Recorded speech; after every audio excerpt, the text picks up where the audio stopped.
Here. Representative Freeland, Here. Representative Hale, Here. Representative Hart, Representative Holloway, Here. Representative King, Present. Representative Cook, Representative Massaroni, Representative McPherson, Here. Representative Moore, Here. Representative Payne, Here. Representative Pollock, Here. Representative Rayburn, Here. Representative Stalker, Present. Representative Tate, Representative Thomas, Present. Representative Tipton, Representative Watkins, Present. Representative Pfister, Present. and Chair Dossett. Present. I want to take a moment to remind our members of the 24-hour rule on subs to any of our legislation here, and also like to ask if any of our members have guests they'd like to introduce. Representative Thomas. Thank you, Mr. Chairman. I'd like to introduce, this is Declan Farmer. He is from the state of, he's traveled a ways. He's all the way from California, the northern Bay Area, San Francisco area, and glad to have him as my intern this year, and he's doing a wonderful job. He's looking to go into eventually maybe law, I believe, but political science and economics are his degrees right now, so make him feel welcome there.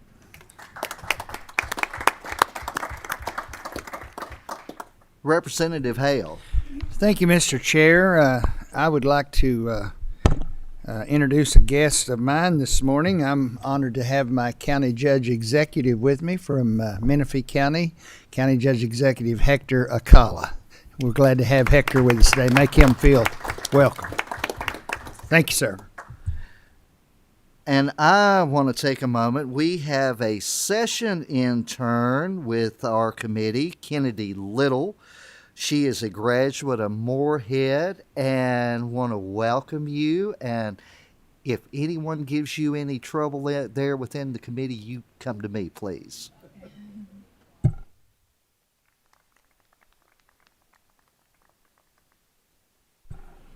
Okay, we'll move on to consideration of bills, and we'll begin with House Bill 56.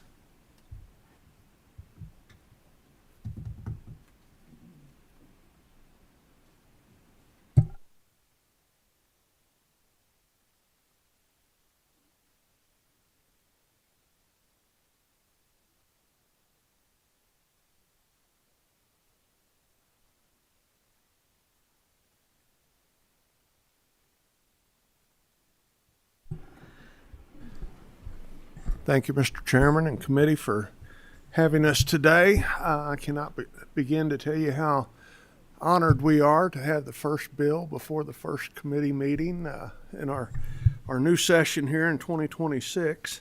Representative, before you begin, we need to make sure we introduce yourself to the committee, please. I was preparing to do that. I am State Representative Dan Pfister, representing the 56th House District. We are going to present House Bill 56 today as well. I'm going to have my colleague here introduce himself, and he will proceed with presenting the bill. Good morning. My name is Mark Manley on behalf of the Kentucky Department of Agriculture, and I'm honored that Representative Pfister is also my representative. Briefly stated, this bill is to provide some efficiency for some of the programs that are operated by the KDA right now. It's to kind of clarify aspects of law and make things sort of easier on the programs that we administer. In terms of amusement rides, we are clarifying that all rides will be inspected annually and be issued an inspection tag for that. The tag will be good for 365 days from the point of the inspection. We also are changing one aspect where an itinerary with respect to amusement rides that are going to be operated on private property for like birthday parties and things of that nature, exempting those from the 14-day advance notice. We're also making some changes to our grain program, clarifying that issues with that can be resolved through the KRS Chapter 13B process.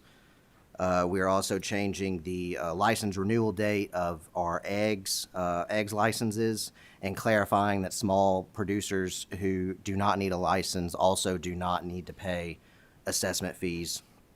And we are also repealing statutes related to the Tobacco Boards of Trade and the Egg Marketing Board, as these institutions no longer meet, and some of the tobacco warehouse statutes have become obsolete based on current trade practices.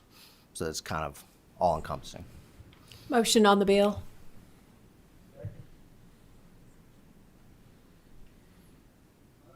Excuse me, we have a motion by Representative King and a second by Representative McPherson. Questions, and I believe we do have Representative Donworth, please. Thank you, Mr. Chairman, and thank you. I think this is a great bill overall. I just had a question, and this may be spelled out somewhere else that wasn't in this bill copy. How are we defining amusement rides? Amusement rides has a specific definition in the statute. I don't have it in this particular statute that's part of this bill. It's generally summarized. It's anything that's over a fixed course that offers amusement and thrills. That's kind of a summary of the definition. That's not in this particular statute that's being amended, though. Okay, thank you. I think ultimately I want to make sure that we're being careful, because as we're seeing more agricultural tourism in particular, making sure that we are regulating and keeping people as safe as we can. So I'll look that up, but that to make sure. But that was my only question. Thank you. Thank you. Representative Thomas. Yeah, thank you for bringing this. Being someone that was in the amusement business for many years, I had to have that sticker on my soft play unit every year, and so very familiar with the process. The inflatables are very popular now, backyard bouncers and everything at people's. Is that still? I mean, I know there's a lot of them out there. Is that still apply to these also? I guess it would apply to the rental companies, but not if you personally own one. Is that correct? Correct. Those who are going to rent out the inflatables, they will still be inspected once annually. Currently, before an amusement ride can operate, they're supposed to give the department basically 14 days notice in advance of where they're going to be operating, and that becomes difficult in the inflatable business because of these last-minute birthday parties, and we don't want to be going on private property to inspect the setup of that. We already don't inspect that once it's set up. We only inspect the inflatable once. Typically, we go to the business, and they'll inflate 10 or 15, and we'll do our inspection, fill out the paperwork while they inflate another 10 or 15. So they all will be inspected for safety once a year. We just won't be going to backyard birthday parties and looking at them. Okay, that was my question. That gets very cumbersome, so thank you. Thank you. Representative Hale. Thank you, Mr. Chair. Representative Thomas, I think, was asked part of the question I was going to ask. Do these people that own these inflatable company, the people that own them, is there a licensing process they have to go through? Is there something they have to apply to you or to your department to receive a license to operate?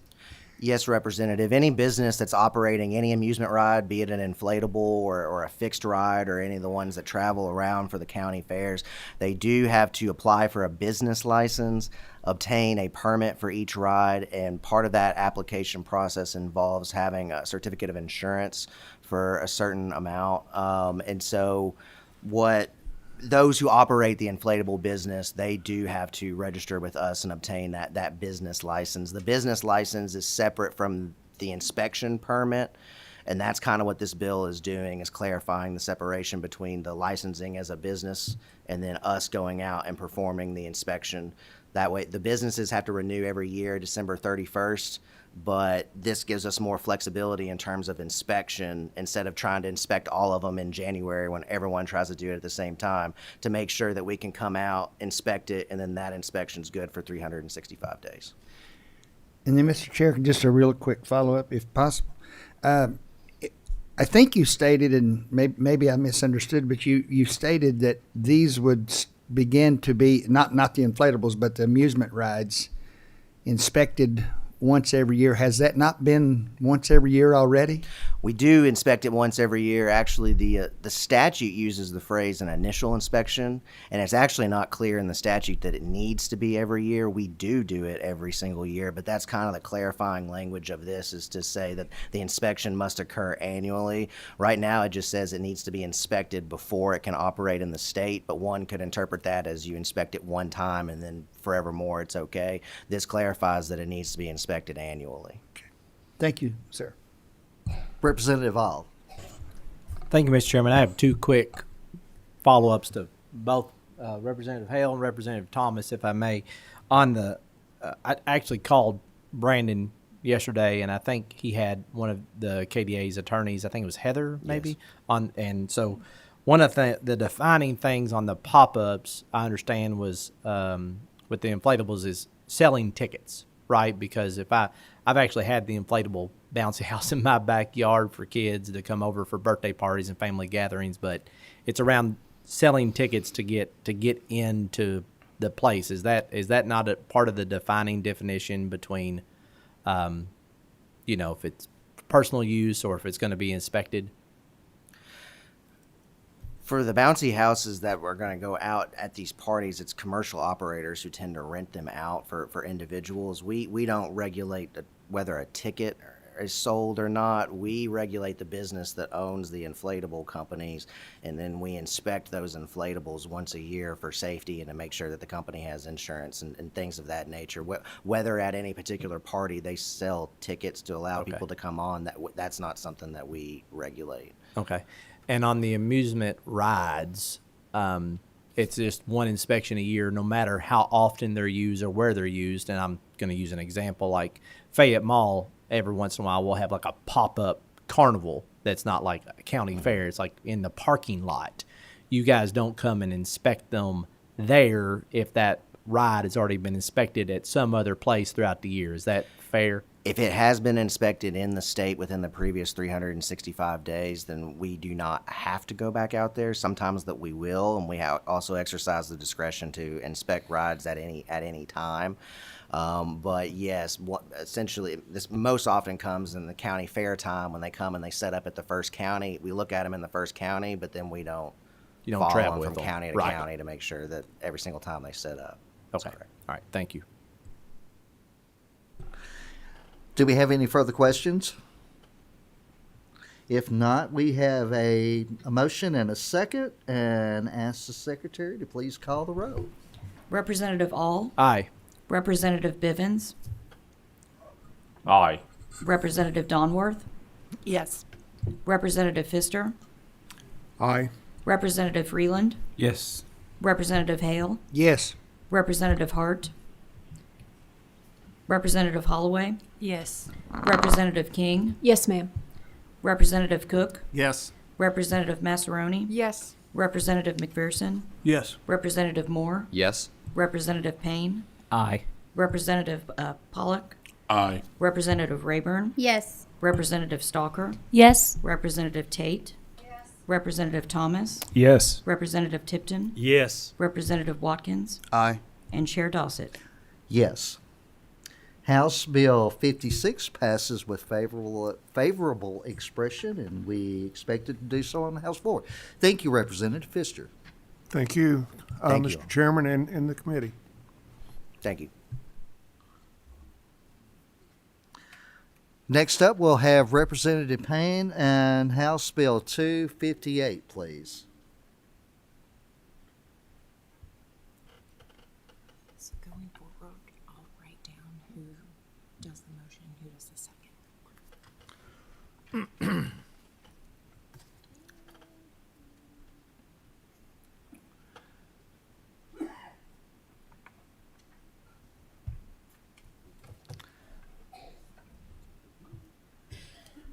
Representative, we ask you to introduce yourself and your guest, and you can proceed. I'm Representative J.T. Payne, representing the 11th District, which covers Henderson County. Hi, my name is Heather Becker. I am the General Counsel at the Kentucky Department of Ag. I'm Jeremy Kinslow, a dairy farmer from Smiths Grove, Kentucky. Thank you, Mr. Chairman and members of the committee. House Bill 258 is a fairly simple and straightforward measure to benefit an industry that affects all of our daily lives. Milk transportation is the topic of the bill, and in very brief summary, what it does is raises the transportation limits for milk transportation to 90,000 pounds on state highways. Basically, the benefit for that is it allows our dairy farmers to have fewer loads and fill their tankers all the way full so that they can be more efficient and more profitable in their business. This was a request of the dairy industry to the Kentucky Department of Agriculture, and we're just trying to help an industry that, as you all know, has faced many challenges and struggles over the years. So this is a simple measure we can do to help Motion them. on the bill. Second.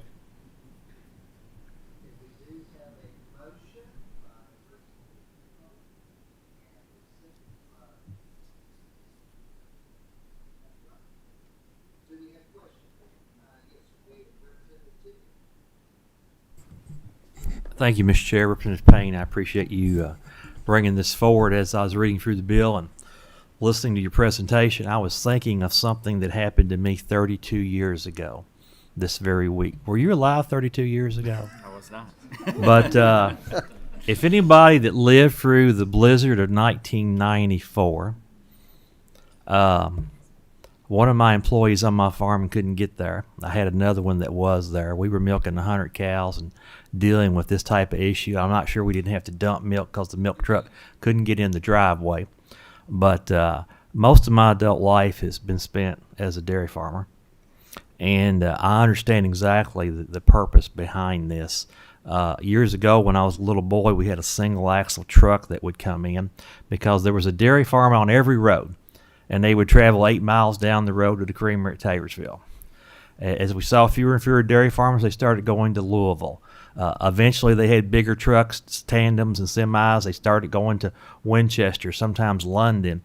And we have fewer and fewer dairy farms out there now, and they are scattered out. And the cost of transporting milk is a big cost to dairy farmers. That's deducted from their milk check because that bill has to be paid. So I appreciate your bill. I think it's important to help this industry, but I do have one question. Have you had any conversation or feedback from the Transportation Department on this? And do they provide you any comments on this? Because I'm just curious what their thoughts are on this and if they're providing any pushback on this. We have not gotten any feedback, or pushback from the Transportation Cabinet on this specific bill. Representative Moore. Thank you, Mr. Chair. Quick question, just to make sure my math is mathing right. 10% allowance with a new weight limit of 90,000 pounds. So theoretically, a tanker could be transporting up to 99,000 pounds and still be within our newly established guidelines. Is that correct? That would be accurate. Roger. Thank you. Representative McPherson. Yes, so what is the limit today? Where are we going from to? The limit currently exists at 80,000 pounds. 80, so we're going 10% plus so we would be at 88 right now with the 10% variance, and we're really going to 99 with the 10% variance. That's what we're doing. Well, so Representative Tipton will talk about 94. I'm going to go on back to 78, the winters of 78, when we grew up on a dairy farm, and the biggest thing we had to do each day was to keep the driveway open so that the milk truck made it up the hill, because we lived on a hill. And the biggest thing we did, my brother and I were in our early teens, and our job was to keep the driveway open. Didn't matter what it did or what. The biggest thing of the day was make sure that milk got transported onto that truck so we didn't have to dump it, like Representative Tipton said. So I appreciated it, and this industry is a much needed industry. We all go every day and get a gallon of milk out at the store, and nobody can almost tell you where it comes from anymore, because as we grew up, I'm from Monroe County, Hart County, all that area right through there was a big dairy county. Where I lived, every neighbor of mine milked. And if the electricity went out, sometimes we brought the cows across the road for if you had electricity and somebody else didn't, and milked them for them. So we appreciate the work, we appreciate the industry, and thank you all for the bill. Thank you. Representative Rayburn. A couple of years ago, I was told that there were less than 400 dairies left in the state of Kentucky. Do you know how many dairies there are now? Yeah, we do. It's on our sheet. I'm gonna take that. I just know that they have decreased. I just know that they have decreased by half since 2016. I don't have the exact number in front of me. I know that we have 350, roughly 350 licensed dairy farms in Kentucky, but I'm not sure what the exact number is. Okay, I like this bill. Thank you so much for the work on it. Thank you. Representative Pollock. Thank you, Mr. Chair. We've heard from Representative Tipton and the good old days of McPherson. I want to hear from today's dairy farmer. Mr. Jeremy, welcome here to Well, this bill, being a third-generation dairy farmer, we milk about 1,000 cows, and with the growing pains of labor and everything else to get my milk out each day with the weather that we just drove through than we're fixing to have, the more we can get on that truck to be more in compliance with other states, because my milk has to cross a state line to get to Murfreesboro, Tennessee, to a Kroger plant.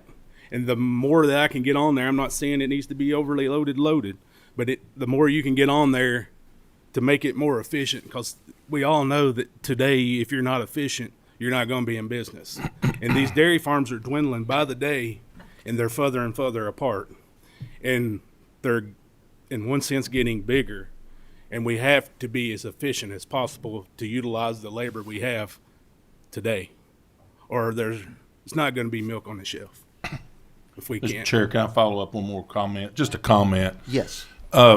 We've got some dairy farmers up around Taylor County and Adair County. Give a little shout out to the Burton family over in Adair County, and Colvin family over in Taylor County. And I'd love for you to come up and provide that information and your expertise, because they need all the help they can get. Thank you. Representative Bivens. Thank y'all for being here. Really appreciate this bill, and I'll put a different twist on this for some. Representative Tipton asked a question about the Department of Transportation. I would make the argument, if you think about this bill and you think about putting more milk per trailer, first of all, for every 8 loads you put on the road, you're removing 1 semi off the road. So there's a positive I see. The other thing, I think it's amusing that we talked about amusement rides in the last bill, and anybody that's ever rode in a half-loaded tanker, there's not a better amusement ride than that right there, and I see you chuckle, so you can agree to that. It's a safety aspect also. When these milk haulers cannot load their trailer completely full, it creates a safety aspect, and so for those reasons, I want to thank you all for bringing this forward, and glad to support it and hope to see it move on through the House. Thank you. Thank you. Representative Tate. Thank you, Mr. Chairman. Representative Payne, I appreciate you bringing this bill. And so as you know, that my history is from a transportation perspective, from my grandfather all the way to my. So one of the questions that I like this bill, but the question that I have is this setting a precedence? Are there any other farmers that we are accommodating in this regard, or is this setting a precedence? Because I understand that the soybean farmers are going to ask the same question, and every type of farmer that you have and that we all love and appreciate are going to ask the same question. So is this setting a precedence for all of the different type of transportation industries? Representative Tate, if you don't mind, I'll answer the question. I don't believe it's setting a precedent, and the reason I don't believe is because the precedent, if one has been set, has already been done. In the existing statute, we have carve-outs for other particular industries and segments that have different weight limits, different variances. Is this request a different amount? Yes, but the precedent for the ask wouldn't be being set by this bill. Absolutely. Thank you very much. I appreciate that. So if we have a leniency for this particular type and for other organizations, should we just raise it for everybody? And I'm just asking that from kind of being a little fictitious, of course, but, so if we need to accommodate some industries, do we need to accommodate all of them? So I do appreciate the question that was asked about the Department of Transportation, and what are the risks, what are the concerns, and to make sure that we're just not, accommodating certain industries. So thank you, Mr. Chairman. Thank you. Thank you. And I want to thank you for your presentation here. As someone who has watched the number of dairies decrease there within Christian County, I can personally attest anything that we can do to help that industry to our farmers who are there within those dairies. We want to do what we can to benefit and see that we keep this industry as much as we can. Even as I said, we've lost so many. We want to keep the ones that are here in Kentucky, keep them going. With that being said, we do have a motion by Representative Pollock and a second by Representative Massaroni, and I will ask the clerk to call the roll. Representative All. Aye. Representative Bivens. Yes. Representative Donworth. Yes. Representative Pfister. Yes. Representative Freeland. Yes. Representative Hale. Yes. Representative Hart. Yes. Representative Holloway. Yes. Representative King. Yes, ma'am. Representative Cook. Representative Massaroni. Yes. Representative McPherson. Yes. Representative Moore. Yes. Representative Payne. Yes. Representative Pollock. Aye. Representative Rayburn. I'd like to explain my vote, please. I think this bill is good for the dairy farmer. I think the bill is good for the dairy hauler as well. And I appreciate the work that you've done on this bill, and I very happily vote yes. Representative Stalker. Yes. Representative Tate. Yes. Representative Thomas. Aye. Representative Tipton. Yes. Representative Watkins. Aye. And Chair Dossett. Yes. House Bill 258 passes with favorable expression, and we expect it to do the same on the House floor. Thank you, Representative.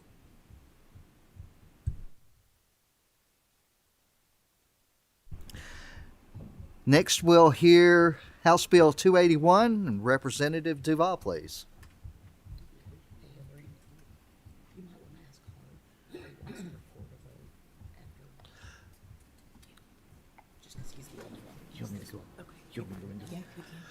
Representative Hart, would you like to record a vote there on House Bill 258? Yes. Excuse me, that's House Bill 56. I'd like to record a yes vote.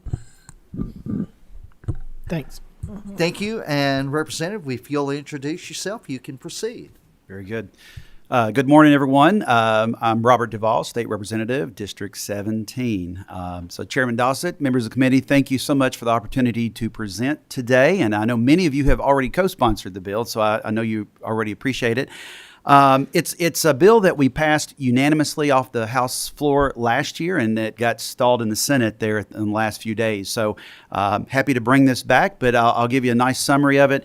House Bill 281, it streamlines the process for churches and nonprofits to be able to provide food for homeless shelters and those who have been displaced due to natural disasters. A declared Motion natural. on the bill.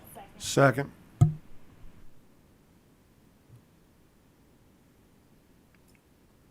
Have a motion by Representative Freeland and a second by Representative Pfister. Do we have any questions? Yes, Representative Thomas. Representative Duvall, sometimes those motions go so quick. Can you, we speak to the radio when we get home, and I'd love to talk about this bill. Can you elaborate maybe a little bit more what it does do? Yeah, so currently there are a lot of restrictions placed on churches and nonprofits, and those restrictions would require them to have an industrial grade kitchen. It would require specific plumbing and all that just to give a fried bologna sandwich. And so it's just those type of restrictions that restaurants would have to have, and it exempts churches and nonprofits from that. Now, obviously, the food still has to be wholesome and safe, and all those things. All those restrictions are still in the legislation, of course. And we've had a lot of support from Room in the Inn, and also a group called Madison Homes that represents over 200 different groups that help provide food for homeless shelters and everything. So, Do we have any further questions? If not, I'll ask the secretary to call the roll, please. Representative All. Aye. Representative Bivens. Yes. Representative Donworth. Yes. Representative Pfister. Yes. Representative Freeland. Yes. Representative Hale. Yes. Representative Hart. Yes. Representative Holloway. Yes. Representative King. Yes, ma'am. Representative Cook. Yes. Representative Massaroni. Yes. Representative McPherson. Yes. Representative Moore. Yes. Representative Payne. Yes. Representative Pollock. Yes. Representative Rayburn. Yes. Representative Stalker. Yes. Representative Tate. Yes. Representative Thomas. Aye. Representative Tipton. Representative Watkins. Aye. And Chair Dossett. Yes. Representative Duval, House Bill 281 passes with favorable expression. Oh, excuse me. Okay. And it passes with favorable expression, and we expect it to do so on the House floor. wonderful. Thank you so much. Appreciate it. Do we have any further? Oh, Representative Bivens, did you have a question? No question. Just want to make an announcement. We won't meet again, but next Tuesday, the Kentucky Soybean Association has asked me to announce they will be up here in the halls of the annex for their barbecue luncheon. So I would encourage everybody to please come out and join and get that. I did hate that I missed one comment earlier. I would like to have a clarification on the milk hauling in Representative McPherson's days. Was that when they were using horse and wagons to haul milk cans, or was that actually a truck? Both. We were pretty tough then.